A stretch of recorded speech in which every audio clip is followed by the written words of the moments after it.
We're live. Are we live? Yay, there we go. Okay. Okay, I have to go out of here. It won't show up. All right. Okay, you're frozen, Hannah. Okay. Oh, there, now she's back. Yay, okay, welcome everyone. Welcome to the Ripple Effect by the Alliance. We are the Alliance, Anastasia, and myself, Sarah. If you were on our last one, hopefully you came back. I think we had a couple people watching live with us, so welcome back. If you're joining, let us know that you're here. Say hello. I think Stacey's going to share this over to her Facebook account. And if you're catching this on the replay, let us know that you stopped by. Am I frozen? No. Oh boy. Oh, maybe. No, you're not. No, you're good. Okay. So today we have a delicious topic for everybody. We're going to be chatting about New Year's resolutions. We have a different take on it than probably most people, or maybe even you as the listener. So we're going to chat about that and what you can possibly do instead of setting your New Year's resolutions. And if you haven't grabbed a drink or something, please do so. Grab champagne, water. Yeah, Hannah has her champagne. Stacia has her beautiful water glass. I too have water. Normally I have my champagne, but I'm like wined out tonight. So, ladies, we're both so quiet now. I know. I know. Oh my gosh. So let's jump into this. Hannah, I would love, or Stacia, either of you, to let us know, kick it off. I think we should go to Hannah, because if you did catch our live from last week, we we ended it off like letting you guys know what this episode will be about, and then we decided, hey, we're gonna do this live because it was so much fun. And Hannah ended off saying like, yeah, and next week we're doing fuck affirmations. And we're like, she said it was such conviction, and then we were like, oh, she meant fuck resolutions. So we have a fuck both mindset. But today we're going to be talking about fuck New Year's resolutions and what we mean by that and all of that. So Hannah, since you were so eloquently put it, why don't you kick us off? I was so passionate about it and so convinced. And then I was like, well, wait, what's the word? Because I also think fuck affirmation. So I wasn't so far off. However, I don't know how many of you have the habit or the custom of, when the year comes to an end, setting your New Year's resolutions. And I want to know if there is anyone that has made their resolutions and has had their resolutions survive past January. Maybe past February. I don't know. Those are the intrepid ones. Yeah. And maybe March someone. I'm sure there are some people whose resolutions get through to March, but not many. No. And I, for one, tried for a few times to set resolutions and had no results. Because when we set these resolutions, we usually have no accountability. We write them down, and then we kind of move on from New Year's, right? The excitement is gone. We tend to go back to real life, right? We're back to our habits, and those resolutions get put in the back burner, if at all. Now, I have found through the years that both affirmations and resolutions mean nothing if, when you make those resolutions, your entire body is not in alignment. There isn't a level of excitement. There isn't a level of, oh my God, I am doing this. I am having this. Yeah. Right? It's a completely different energy. What I say about resolutions is that they live in dreamland, in wishland, which is not the wishland and dreamland don't have a direct path into reality. No. Decision, on the other hand, does. Because how many of you have ever made a decision about something and failed?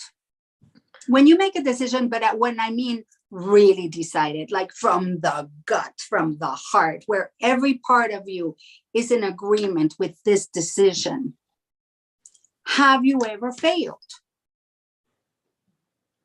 Might have hit what do they call it? Like bumps, hurdles. But yeah, it's totally different than, like you say, the wish, just like the wishful thinking or the pipe dream of it all. Right. Than actually taking action and doing something. Well, that's the next step, right? Because when we're dreaming about something that sounds or feels very out there, very disconnected from attainability, then we usually don't even know what steps we need to take. So even if it is a huge dream, which I encourage you guys to decide on something huge that makes you scared, right? But makes you so excited, because the energy and the hormones that your body releases when you're scared and when you're excited are exactly the same. So if this dream makes you scared of like, oh my God, this is so huge, and you feel afraid, you can switch around and think, I'm so excited about this. And that will give you the fuel and the energy to go and take the steps to start creating that in your life. Yeah. Right? When you've decided something from the gut, you might have encountered resistance, and like Sarah said, the bumps along the way.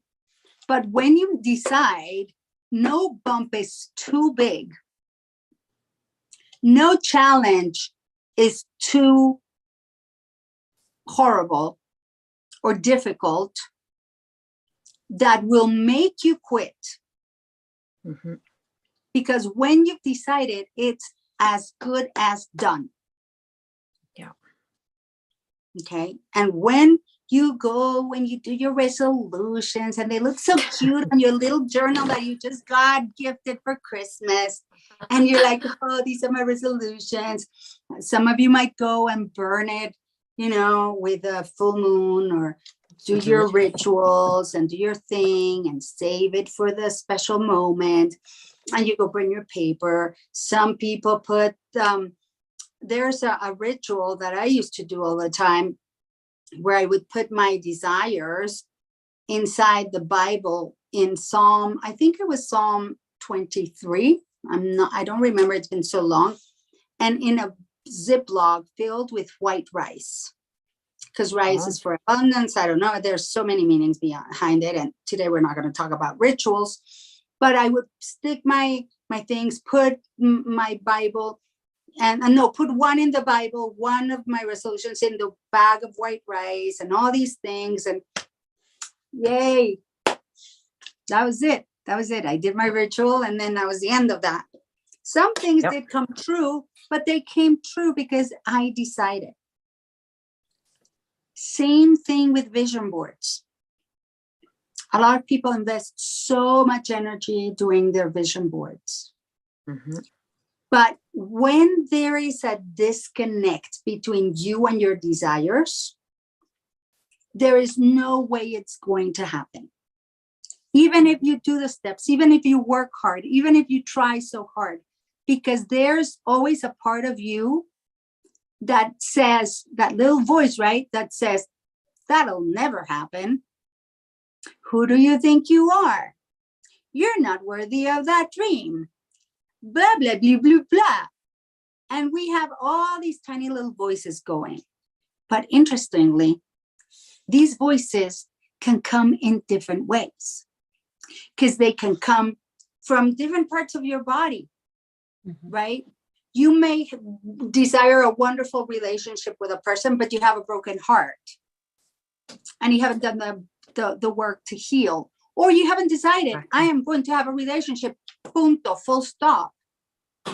Yep. Right. And then your heart is going, well, that's not going to happen because they leave you or they break your heart or whatever the story the heart has got an imprint about.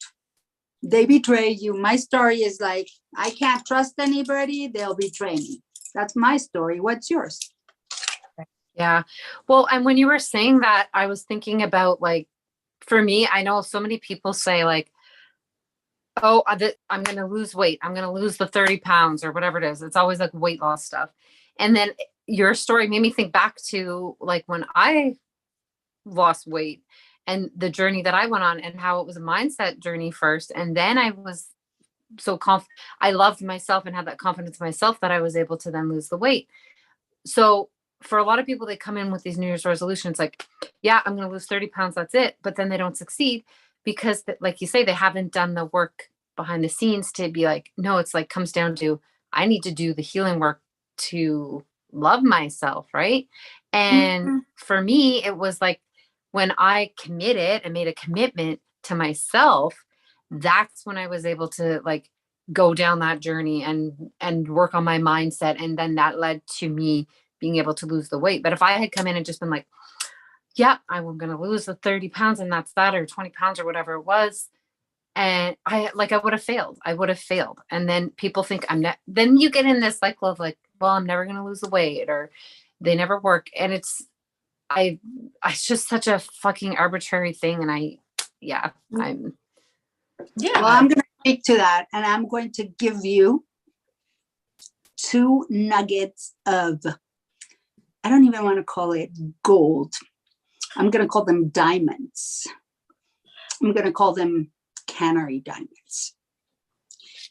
And would you mind playing with me, Sarah, on this? Always. All right. So here's the thing. Let's start with this concept of losing weight. Words have such a power in our lives. And we, the royal we, are usually, and I include myself in this, because I sure digress and fall off the bandwagon. But we are very irresponsible with the use of our words.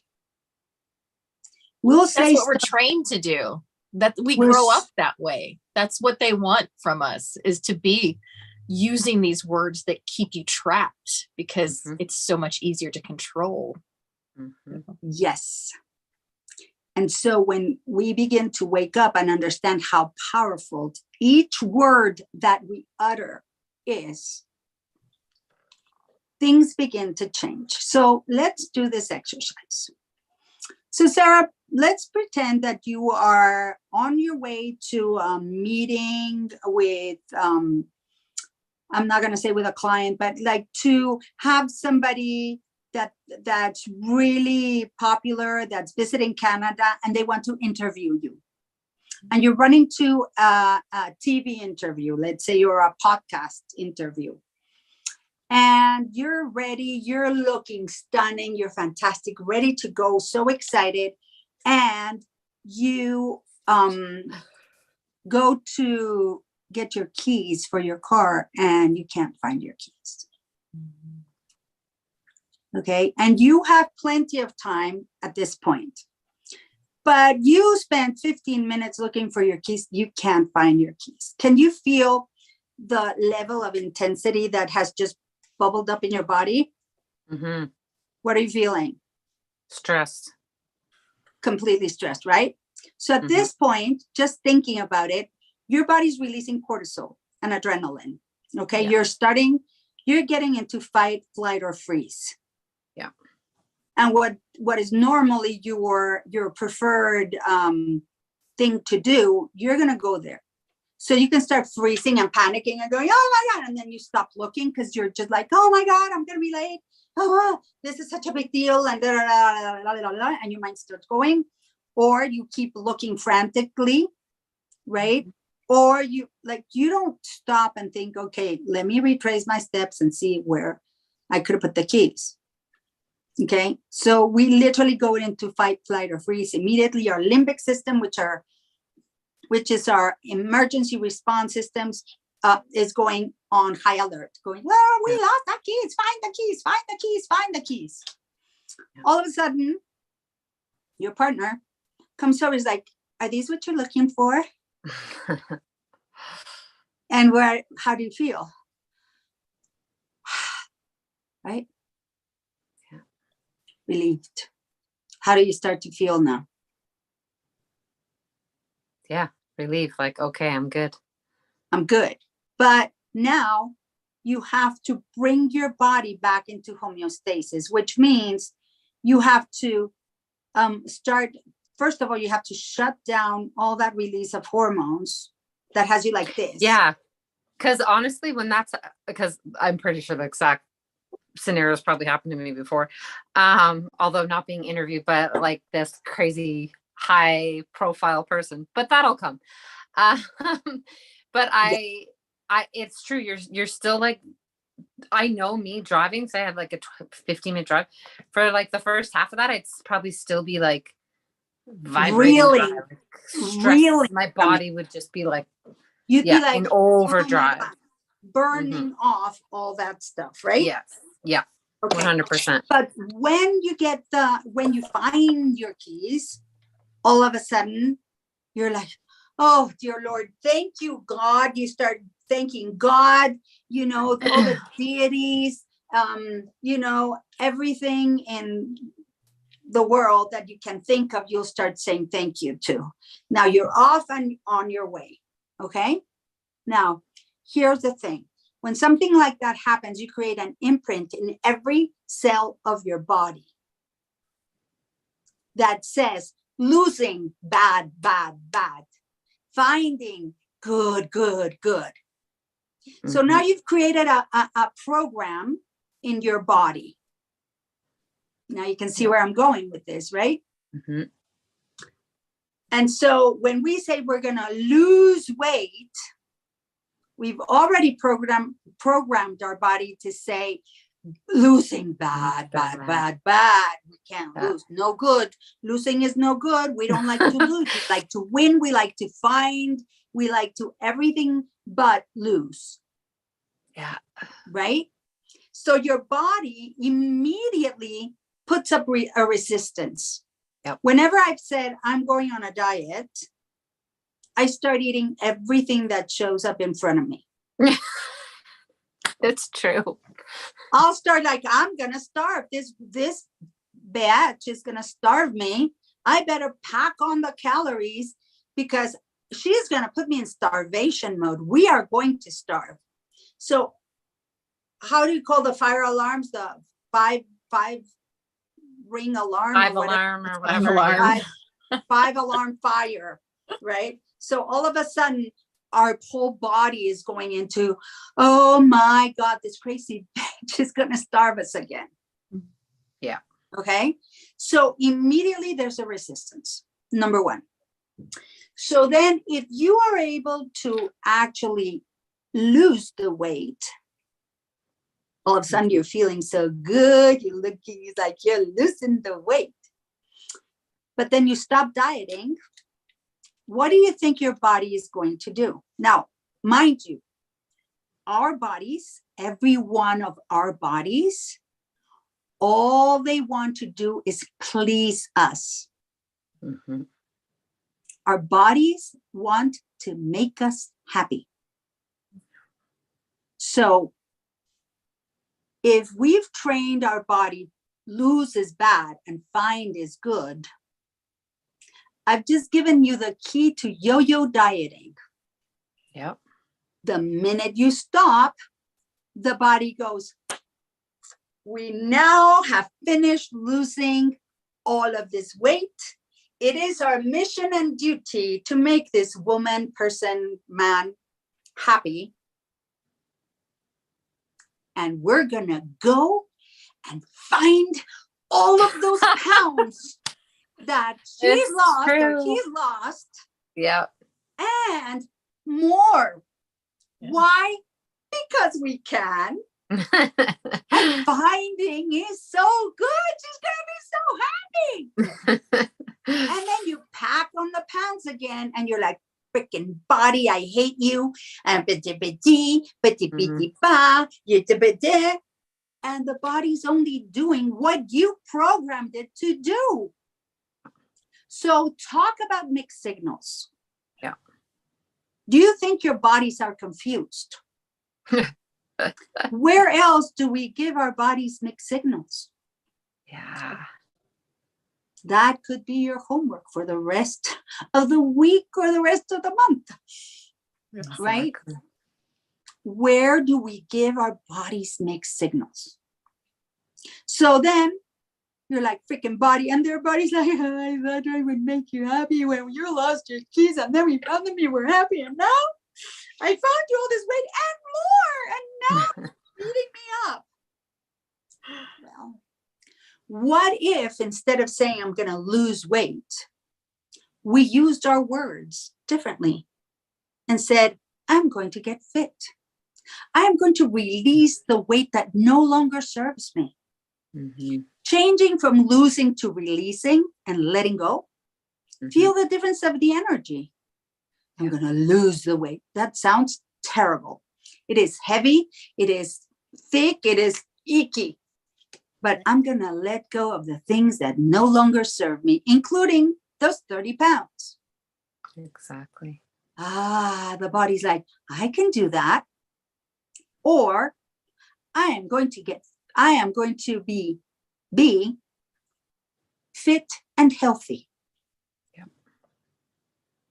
I am going to reclaim my health. I am going to reclaim my youthful, toned body. Yeah. How different is that? And how does the energy change? It's huge. And that's exactly how I went in, like the mindset that I went into by the time I got to that point.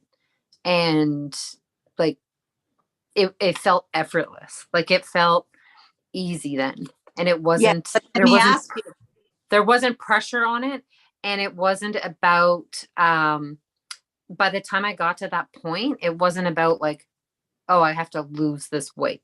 But ultimately I released the weight, right? I lost the weight that I had wanted to release, but it was more about like me eating differently, me feeling better in my body, me being able to do stuff that I didn't do before, find my interests in things again. It's such a different way to approach it, right? Yes, but here's the thing.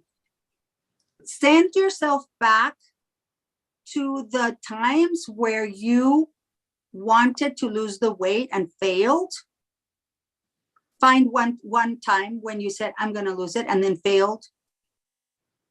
And tap into that energy when you said it. Mm-hmm. And then tap into the day when actually something happened and feel the energy. Yeah. Was it a decision or was it a wish? Or hoping, wishing and hoping. The first one was a wish. The second one was a decision. Something happened where you said, that's fucking it. Yep. This is it. Mm-hmm. Yeah, it was a clear decision that I made. Come rain or come shine. Yeah. That's it. And however long it took you, it took you. It wasn't, I'm going to lose 30 pounds in 3 weeks or whatever. It's like, this but the change. First time, that's what I wanted. The first time when it was like the wish state, or, probably where a lot of people are now with like New Year's resolutions, it was like, I wanted that. It was like, I want this gone like in a month. Like I just wanted to snap my fingers and be gone. And it's just like that Like nobody can do that, right? It's just like that doesn't Right. Or it you doesn't can even do it, logically make sense that my brain would go there, but it was like, no, or this you is what I can do wanted. it when people Yeah. starve themselves and do crazy stuff if they Yeah, have a not in good a healthy way. metabolism, and then the consequences are dire. Yeah. Because then it's not about health, it's not about fitness, it's not about feeling good in your body. It is not about the more you feel good in your body, the more confident you are, right? Because you didn't start. I bet you, and I wasn't even there, and I don't know when it happened. I just know that when it happened, it wasn't even about loving yourself. It was actually about getting to the point where you're so freaking disgusted. The first It's time actually it was. the other way around. Well, and the second one, I'm sure it was too, when you're like, that's it, it's enough. It has nothing to do with how you feel about yourself. And that's a very important distinction. For me, it did. For me, I wasn't able, like, for me, it was the first thing I had to do. I didn't know it though. Going in, I thought I was making that decision for that, but really I was like saying I was making a decision in that moment that every part of me was going to be healthier and better, not just Yes. my way. But so that was subconscious, but like my actual like awakened mind was like, oh, it's the weight. So yes, you're right in that sense. My awakened mind was like, it's the weight, but in my subconscious, it was more than that.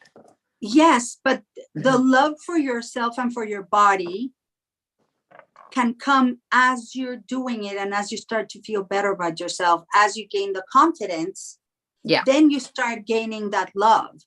Because in that moment when you're in the pit of desperation, you don't even have space in your being to love yourself. No. Because you have somehow allowed yourself, or something has happened that has put you in this position. Yeah. Right? For me, it was the insane amounts of cortisone that I had injected into my body. Yeah. And I was like, get rid of this. I can't get rid of it. The more I exercised, the bigger I got. I was doing the insanity program, and gaining weight and getting bigger and bigger. And I felt I have to stop this. This is not the right way for me. But I had given my word to my friend that I was going to do it. And I'd be darned if I don't keep my word. So instead of saying, this isn't working for me, I've got to stop, I said, I gave my word, I'm going to finish. By the time I was done, I had destroyed myself. Yeah. And I was just bigger. And it was just like, it was backfiring in all cylinders. And it wasn't until I've said, I'm done, then things start to show up. I started walking instead of working out so hard. I started doing all these things. Then I found pickleball, all these things. But the love and the feeling good comes as you do it. So if you're expecting to feel good in order to make a decision to do something, it's never going to happen. No. If you're waiting for the time for everything to be aligned and everything to be perfect, no, all of my self-development coaches that are absolutely super, super successful, all of them say to me, better done than perfect. Yeah, I would say it's perfect because you did it. It's perfect because you did it. If you're, you know what I mean? Like, just do it. Perfect it as you go along. And the thing is that with this whole awakening thing that happened, especially with the movie and the book, The Secret, right? I give money for when they came out with it, they were doing like a crowdfunding thing so they could bring it to the world. I was one of those people who gave that money for them when The Secret, nobody knew about The Secret, right? Where they're trying to get money to bring it out into the world. But this thing kept saying, you just have to imagine it and dream it and it will come. Yes, there's some level of truth to that. But dreams and thoughts without action leave you nowhere. Because people are just waiting to rain from the sky like manna from heaven. It might happen when we are so elevated that we can just think it and it shows up. I've had that happen to me. You've had that happen to you. Mm-hmm. But in general, there is some level of work involved. Yes.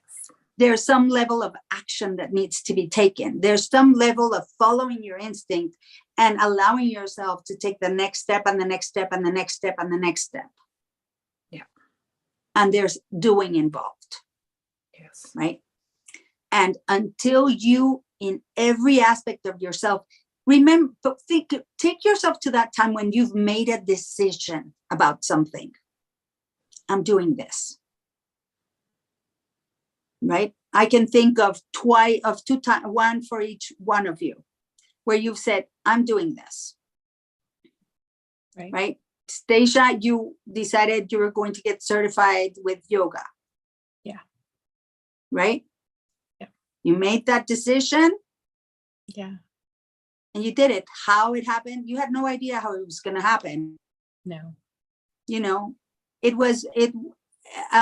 Sarah, you did it when you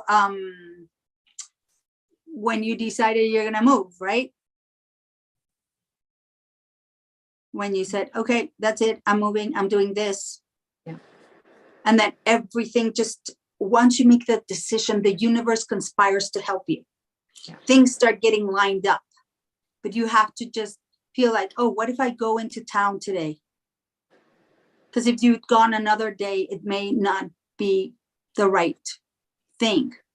So when you get that nudge, you must take the action. Yeah. Because otherwise you're going to miss the boat. Right?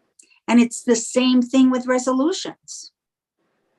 It's better to pick one thing that you can really make a decision about than try to write a book on the resolutions you're going to wish about. I think that's how people teach it. They're like, put all of these things down, make this vision board, and then you're looking at this vision board and you're feeling bad about yourself because you're not manifesting the things that you've put on it.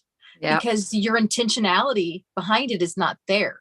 People are not clear on what they want. And when you're not clear on what you want, you're not going to manifest the things you desire because you're all over the place.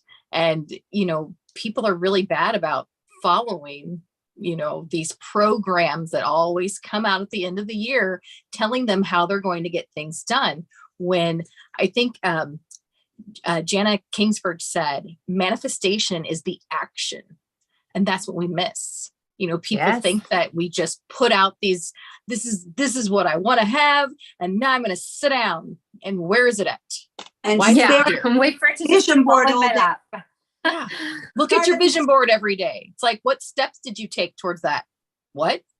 I have to take steps. There's so much more to it, but then there's not. It's just that intentionality, that aligned intention behind your actions. You've got to take it. It's got to be there. And you've got to, and you just said it, you've got to be clear. Yeah. Clear, intentional. And I think there's nothing wrong with having multiple things. It's just, again, it comes down to like the intention and the action that you're taking towards it. Right. Right. Yeah. And what are you making it mean? That's huge. It's like the things that you desire. Why do you desire them? Most of the time people can't answer that. So now there's a disconnect on what you've said you want and why do you actually want that? You don't even know because it just sounds good to say, oh, I want to lose 10 pounds. Why? Because, like it's just great. You have to have that clarity and that's what we're missing. Yeah. And it's really big. Yeah. And when you said that, there's something I could think of. So I used to always say, I want to buy a house. I want to get a house.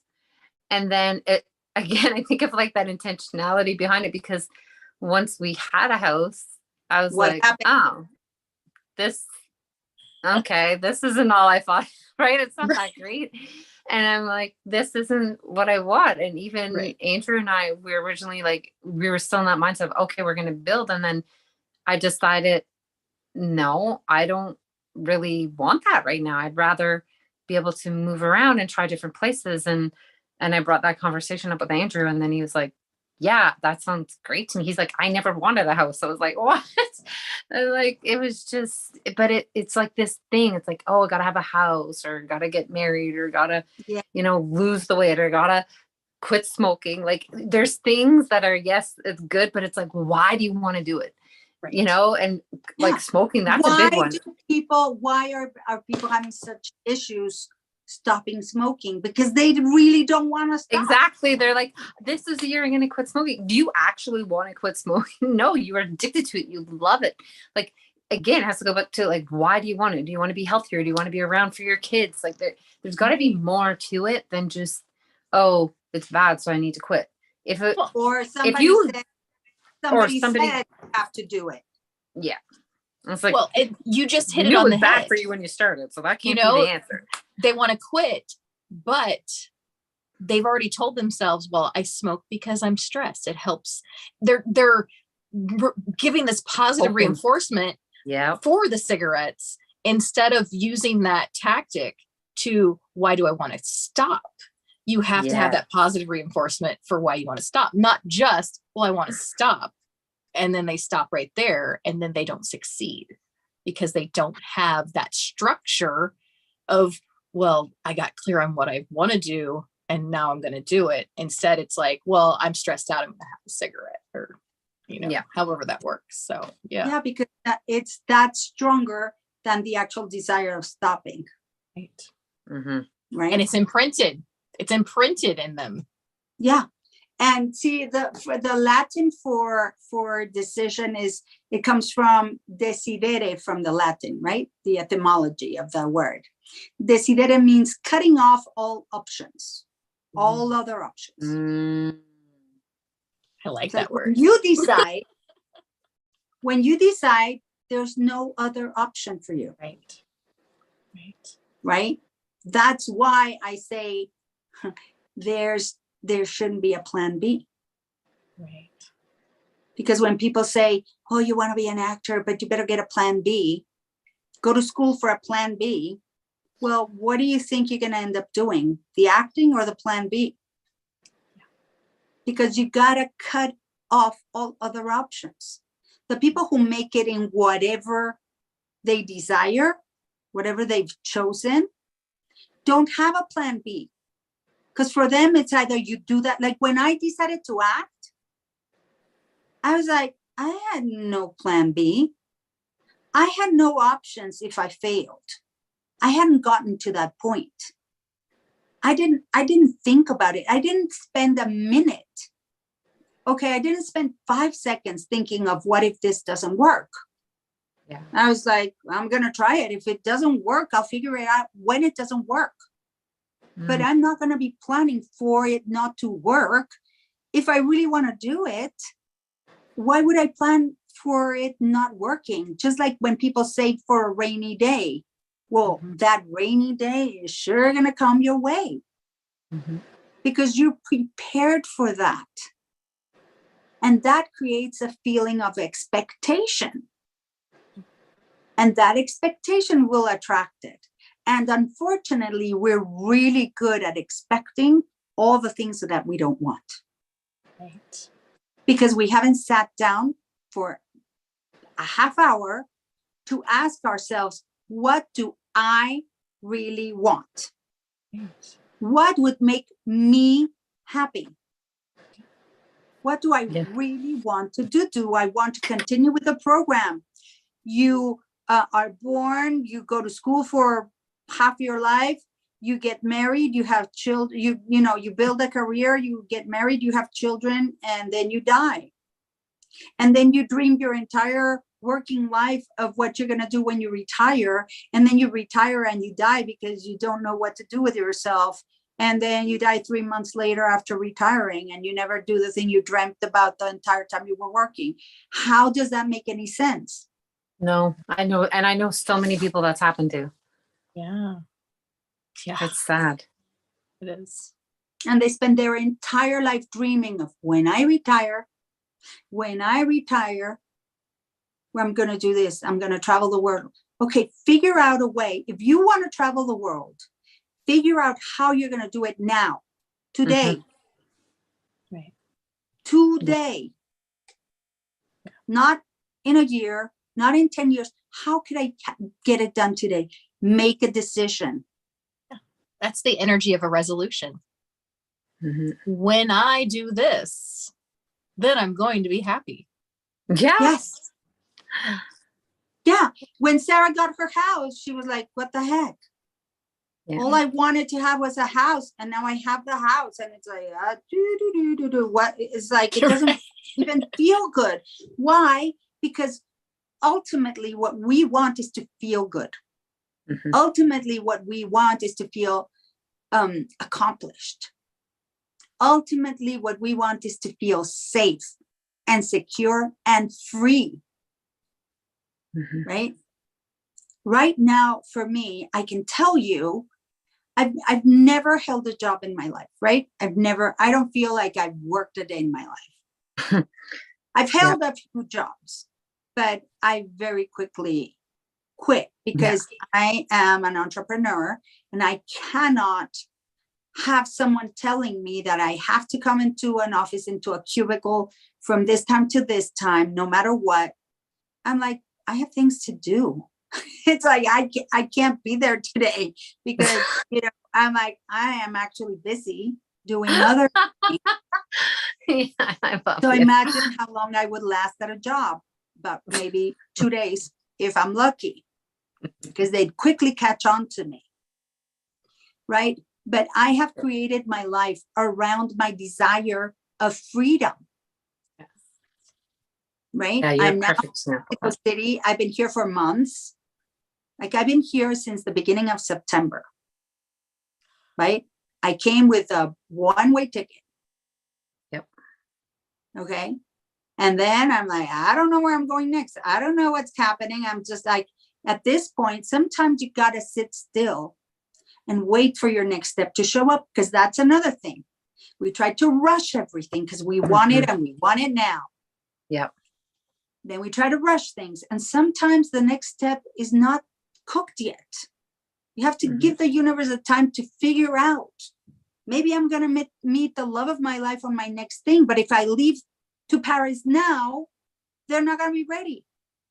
And we're going to miss each other if I rush things, because I haven't felt that calling, that ink. It's like, I don't know where I want to go next, and I don't need to rush anything. Yeah. Right. And I'm just like enjoying my life. I am so grateful that I can go anywhere in the world that has internet. Right. And I go with my laptop, my portable recording studio that I can set up anywhere. And I deliver studio quality. Yep. I connect to any studios in the world, any studio in the world. And everyone tells me, my God, your quality is amazing. Why? Because I have figured out the equipment that I need, the equipment that works with my voice, with what I need to deliver. And I give top quality. I can freaking be in a cave in Tasmania. As long as I have internet, I can deliver my work that I love to do. Right. I have a question for you. Because something you had said was a lot of people, like, they don't ask themselves what they actually want. And I think it made me think of times when I've asked myself that, even like, what do I actually want? And I think people have a hard time answering that because they feel like that question's been answered by other people for them for so long. So when they're actually allow themselves to think that way, it's hard to let their brain like expand and actually think like, well, what do I want? And then when you know what you want, then it's that idea of like, oh, how am I going to make this happen? Or, am I going to be able to make this happen? So I want to know, because you have, like, I admire you for that, because you've been somebody who has lived your life in like that state of like, this is what I want and I'm going to do it. This is what I desire. I'm going to do it. How do you do you actively ask yourself that? Was there a time when you asked yourself that and just made a decision? Or do you continue to ask yourself what what do I want? And then how do you answer that to yourself? Like, to maybe help the people listening, like when they ask themselves that, like, what do you do to like let yourself honestly answer it and not like just shy away and be like, oh, well, I'm just going to go back to my 9 to 5 and my cigarettes and whatever else I'm doing. Yeah. Well, okay. So my entire life, I've been a free spirit. I was, my mom literally saved every penny she had to send my brother and I to Montessori school, where they allowed me to do pretty much anything I wanted, which is not the norm, and especially not the norm in Mexico, and especially not the norm in Mexico, 40 years ago. Yeah. It's like not the thing to do. So my mom was really far ahead of her time. She always has been. She's an artist. And so she's also a Gemini, super open-minded, super, artistic. Yeah, my other Gemini over there. And so I was very lucky to have that type of education where they gave me the skills, the critical thinking skills of choosing what I wanted. Like literally in 4th grade, I spent one semester and the math teacher had no idea I existed, because I was like, I'm not going to math. I don't want to do it. And then, of course, I had to spend the 2nd semester the entire time in math catching up, because they were like, this girl's going to flunk, because they give you, critical thinking, but they're also teaching you that how to manage a schedule. And I was like, well, I'm just not going to do what I don't want. And I hated the kids that were in math. And it was just like very cliquey. And I'm like, nah, I'll skip it. So I would go, I did an entire year in one semester of, English, social studies, French. I mean, I did all the stuff that I loved, and I just didn't go to math until I had to go to math. But then you learn, right? But one of the things that happened to me that was very, very determinant in this phase of my life that I'm in, was when I got divorced. I felt that my soul was shattered into a million pieces. And I remember the day as if it was yesterday. And I knew that I was so fragmented, so heartbroken, so lost. And I realized that a lot of the pieces and fragments that were scattered across universes with the explosion that had been my divorce after 20 years, that I thought, well, I have 2 options. I have several options. I can allow myself to be broken for the rest of my life and be sad and, and be the victim. I can quickly patch myself up together, find as many pieces as I can and just patch myself up and then continue. Or I can really do an intentional putting together of myself again. And clearly that's what I chose. And I literally went looking for pieces of myself. I did every self-development program under the sun. Ask me about it. I've done it. And I would find a piece and go, oh, that's a piece of me that I really love, that I lost along the way. I forgot about all these things that I love. I'll keep this. Ew, toss that. And it was like a major spring cleaning of myself.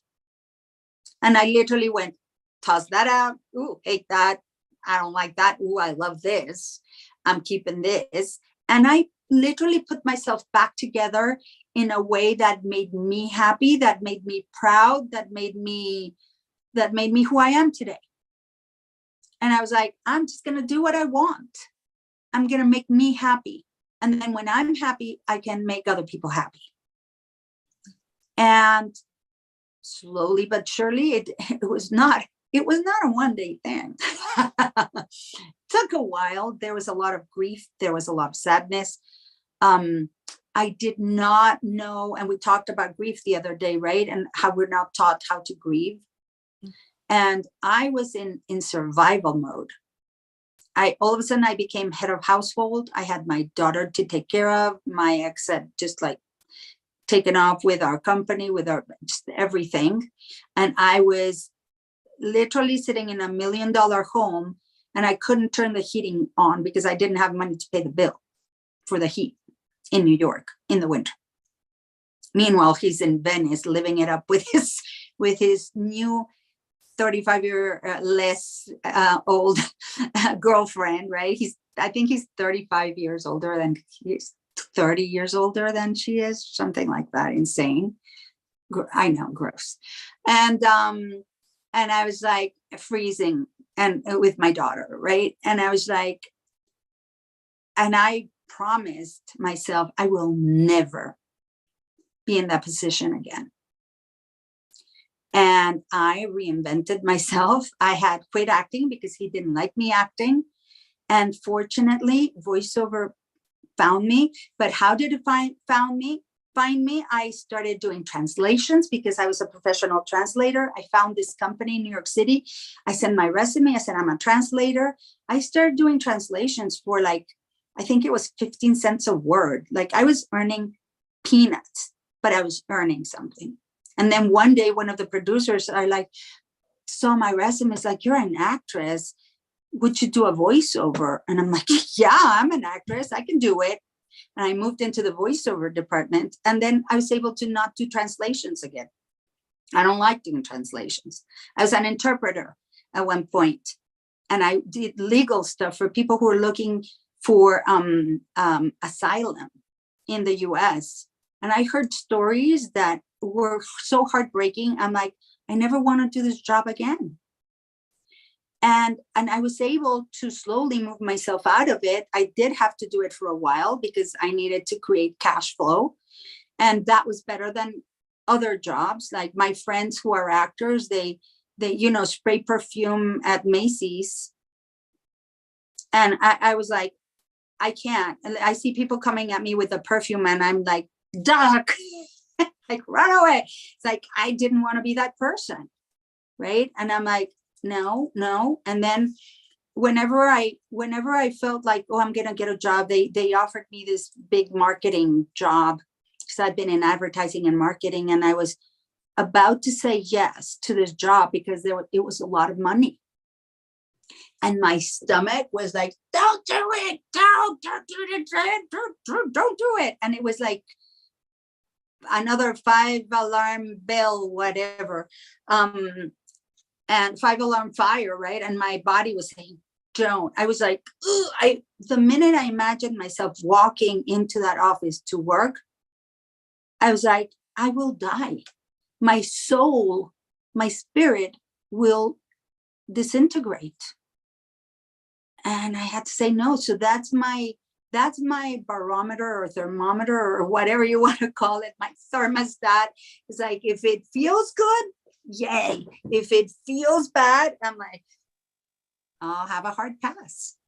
Yeah. But what I heard there is that you found your whys all along the way.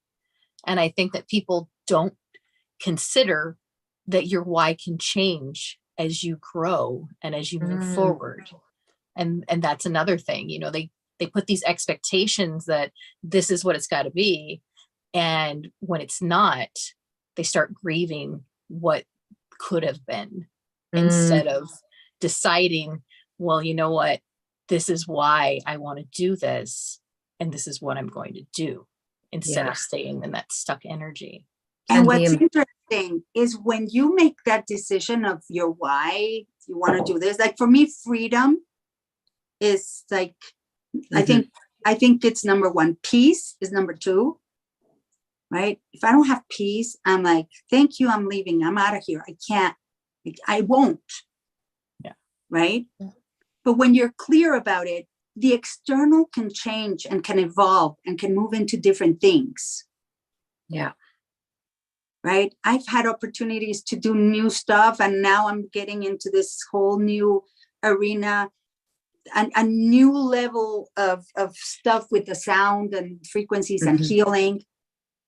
And it's evolving, but it's based around my choice of having freedom, my choice of having peace, and my choice of having prosperity and abundance. Yeah. And when you said that about like people not knowing like their why changes, I think also with that Stacia is like not knowing like how important that why is. And like just because you went to school, like I know people who went to school for like 4 or 5 years and they feel like they have, because they invested that, they have to stay on that path, and it's like, oh, that would be a waste now, or they might find out they don't actually like it, and they feel like they have to do that. And instead of looking at like, but why are, if you're just doing it because you feel like, well, I went to school for this, now I have to do it, or my parents have done it and I'm following in the family footsteps, whatever your reason is that your why and your passion behind it? I know for me, so Hannah, since you said like you're always like a free spirit and it was something that you always followed, for me, I was that person who stayed in situations. I was that person before that stayed in situations. So, I worked at a bank for many years and I found it soul sucking. Like when you said you were going to walk into that job and you knew it was going to take your soul away, so you didn't do it. I did it anyway. I knew that I wasn't happy working at a bank. And when I moved home, I went to work at a bank because it was a job. It was a paycheck. It was just like, it's like, I need a job. I'm going to do it. And I hated it. It was soul sucking.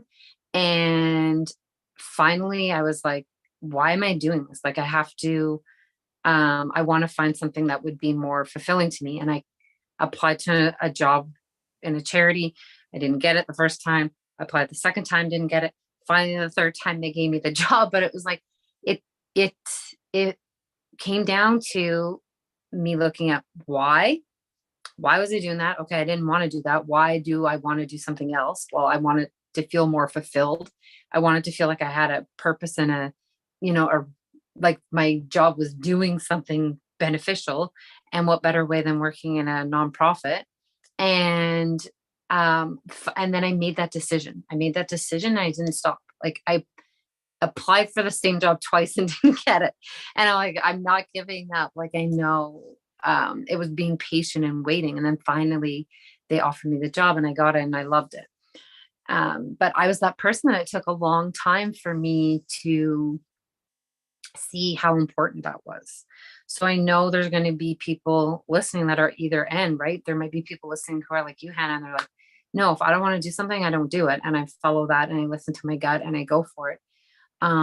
If you're someone who's on the opposite extreme, like I used to be, I want to say to you that once you start listening to that side, you become more of a free spirit like Hannah, and it becomes more of just your natural state, and those decisions become easier. And I have found things come flow to me easier because I don't have to think like sit there and think, well, what do I really want? Or why do I want to do this? It's like, I just know. And it's like putting those ideas out there, they just happen easier and easier. Right. So yeah. Stacia, I'm curious where you land in there. Like, Stacia had a major life shift too. So tell us. For sure. Because I was just like Sarah, I was where I was, and that's just how it is.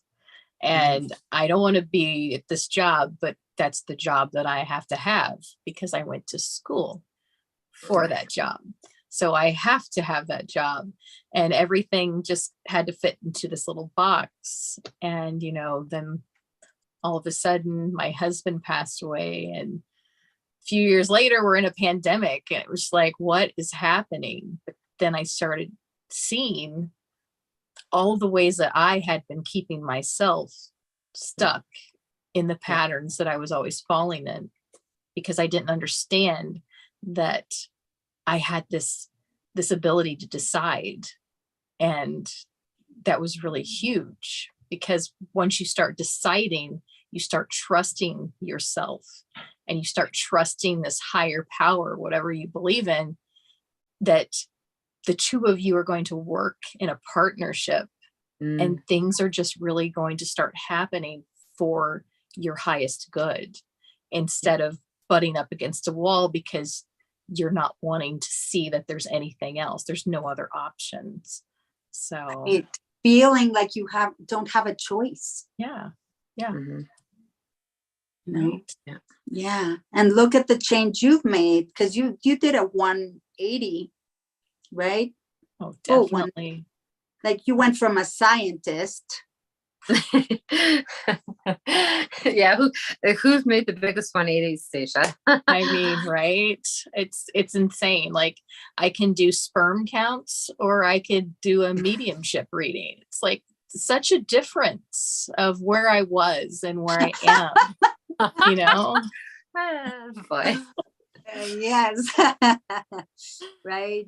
You're a scientist, and very also interesting how even that way of thinking, because I find it so amazing, like even scientists at school get programmed to think a certain way.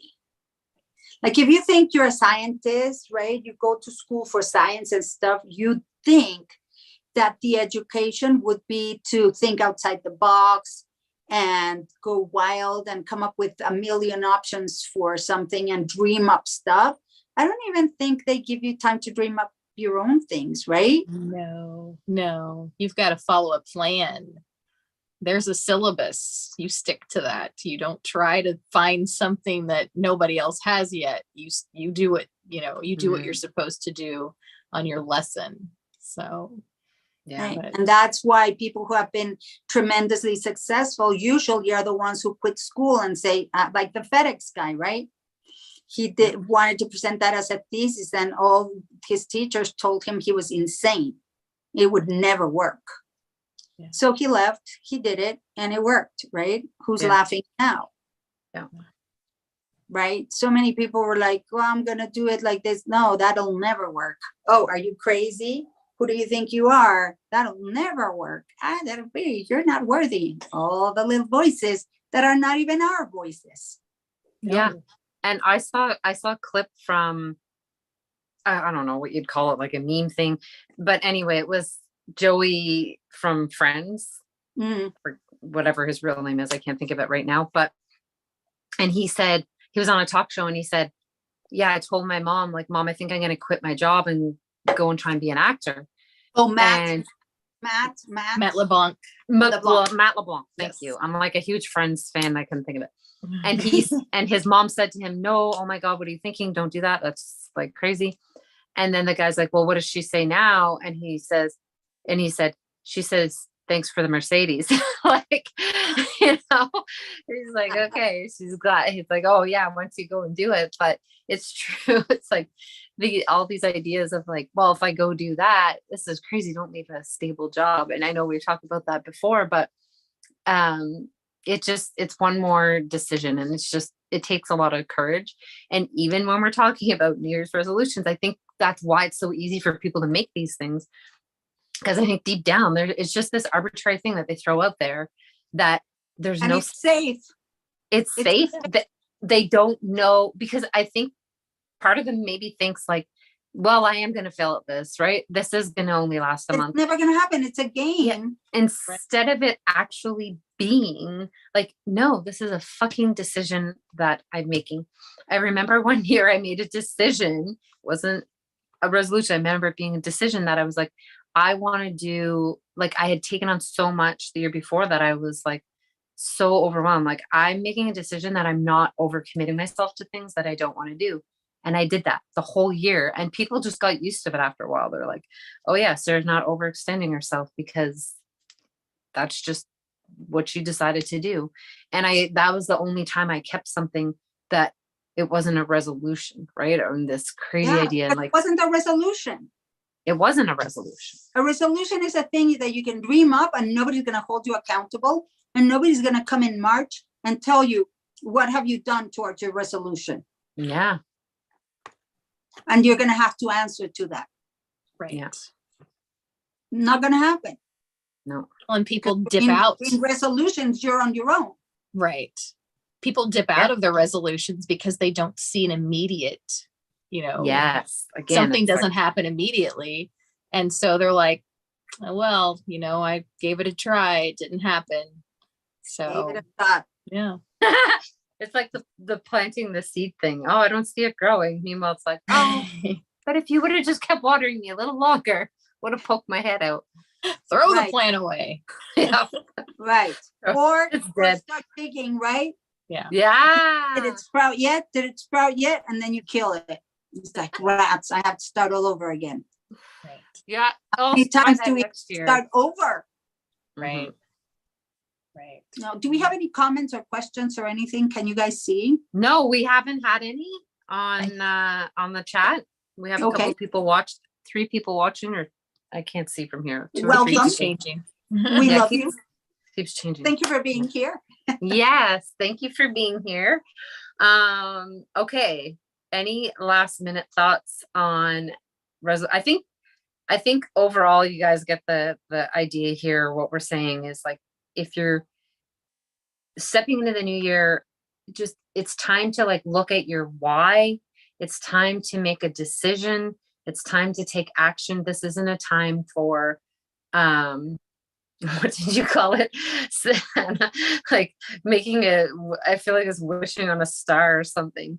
Yeah. Like, just like throw it out there. It's not, Right. and Not time for wishing and hoping. not Right. time for wishing and hoping. It's time to like make a decision and take action and do it in an intentional way. And like, why do we want to do this? Like, Oh, yeah. what is your purpose? Find what makes you happy. Right. And ask yourself, what do I actually want? And, Yeah. Does and this notice really make what me you, happy? yeah. Like, Because does we this, have these ideas of concepts that Mhm. we've adopted from the programming. You know, perhaps so, for our parents, the biggest thing that they could accomplish was owning a home. And right now, owning a home is a freaking liability. And if you learn about investing, you realize that you're better off not owning a home and investing that money in an asset. yeah. But we And- can talk about that another time. But Yes. don't invest in And there's liability. nothing wrong with somebody who wants, like, if that's your thing and you know, okay, that's Right. what I want to make a decision If work towards and that's own a what home, makes you that's happy. great. But for me, that's not it at this point. And I think it goes back to knowing, like, I know that I want freedom and fun in my life. And for me, that owning a home didn't give me that freedom. It made me feel like more constricted. So for somebody else, your words might be something different, and what you feel in your heart and what you truly desire. We just want you guys to think about those things and then actually make a decision and take action towards what that is, rather than just And- throwing out this arbitrary resolution. Yeah. And if you're not happy and if you're not used to doing things that make you happy, Yeah. you don't have to start with 10 things also. No, that's important. Yeah. Make a decision for one thing and just do. One. Once you've accomplished and you give your subconscious mind the feeling and the experience of winning, Mm. of doing what you said you would and keeping your word to yourself, then you can begin with it. I always say, and with all the programs I teach and everything, I always say, we start with a little grain, Yes. a little snowflake, and we end up with an avalanche. Yeah. Right. And that's how it can be for you. And don't try to do too much. Don't try to overextend yourself. Don't overwhelm yourself. Don't go Setting make a the big. bar so high with stuff that's like, okay, I'm going to do 20 decisions. Well, make one, do it, then make another, then do it. If you do that, you most likely will end up with your 20 decisions at the end of next year. But start with one. Yep. You know, and then everything else will be a consequence of your root, of your core decision. Yeah. And then stick it the fuck out. But it's okay to change your mind, because Yeah. life changes. You change. Things change. So Yeah. that's But where give it a chance. If that's what you want, Yeah. just go for it. Yeah. Just think of that scene from Indiana Jones where they're chasing after him, right? And goes to the edge of the precipice and he's like, oh shit. And it gets to the point where he just either jumps or they're going to kill him anyway. Might as well jump. And he takes that step and the bridge starts appearing underneath his feet. Oh, yeah. And that just gives me such a thrill, because it's like, that's how life works. When you make a commitment to something and you make that decision, you're going to come to the point where you're like, oh my God. Like, Yeah. oh. And then if you take the leap, God has your back. Yeah. Every time. Every time. You just have to have faith and believe and take the leap. Yes. That's how life works the best, is taking those steps. And I think that people think they have to have this certainty to take a step, but it's really that certainty within you that's going to allow you to take that step, and whatever comes after that comes. We don't get the big full picture. We only get, little bits at a time as we move towards what we desire. Yes, exactly. Yeah. Well, so, Stacia, do you have a quote for us today? I do have a quote for today, because I thought, what better way to talk about this topic, this the affirmations that Hannah brought up, than to talk about intention. And the first one that I saw was Pablo Picasso, and he said, what one does is what counts, not what one had intentions of doing. And I was like, okay. But then I saw a second one by this Garth Stein, and he said, such a simple concept, yet so true. That which we manifest is before us. We are the creators of our own destiny, be it through intention or ignorance. Our successes and our failures have been brought on by no one other than ourselves. So, it just speaks volumes that you can say the words, but when the words don't have that meaning for you, you're probably not going to get very far with them. So, and that is why resolutions get the F word. Yeah.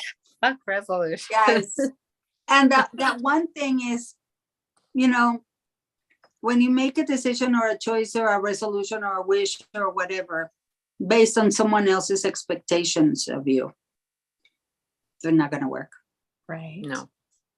I think people don't even realize that there's someone else's expectations, because we get caught up in that matrix of what we think we should do instead of what is it that we want to do. And the obligation parts starts to stick in, and it's like when you start doing things out of obligation and duty and all that. Yeah. No. So many more topics for another time.